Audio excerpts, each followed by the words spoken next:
Part 2, What They Tried to Erase. Marianne Mollie Colbert's death certificate didn't name her father, just Colbert, but the lines connecting her to Mason Colbert and to the Staples and Eggleton names ran deep. Deep enough to show up in Changing Wind's DNA, deep enough to rise from the ground itself, where he'd walked the graveyards, where he'd seen the names lined side by side like whispered truths in stone. He didn't need a government roll to know where he came from. The erasure was deliberate. The confusion wasn't a coincidence. It was the design. Some people think erasure is just forgetting, but erasure is a tool, a system, a scalpel, used to cut through names, lines, and proof, so the story bleeds out before it ever reaches the page. That's what they did to the Colberts. They cut John from the rolls, but not from the land. They left Mollie's father blank, but not her blood. They burned through records, but they couldn't burn through memory, because memory doesn't live in ink, it lives in witnesses, in men like Charles Edward Colbert, who couldn't read their lies but knew how to write the truth.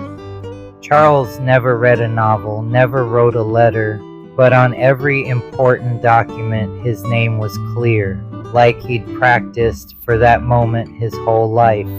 On the death certificate of his father, on the birth certificate of his son, no X, no mark, just his name, burned into the page with the same certainty his son now burns into cedar.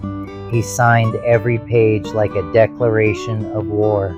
You will not erase me.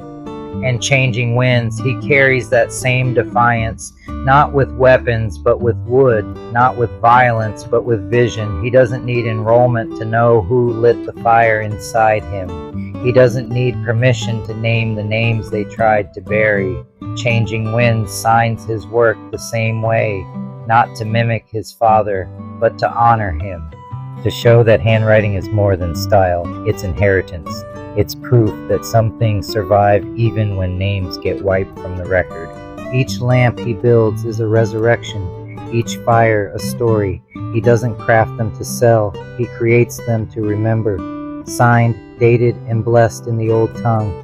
Shapula Yuka Kayut Uta Torch of the freeborn. They're for the ones who didn't make it, for those whose birthplaces were renamed, whose family lines were split, for those who were told they weren't Chickasaw enough, or black enough, or white enough, or American enough. But Changing Winds knew this truth. He didn't come from enough, he came from more. He is not the branch, he is the root, carving light from cedar and history from ash. So let the system call it a mystery. Changing Winds calls it what it is, a cover-up, a betrayal, a legacy they failed to kill.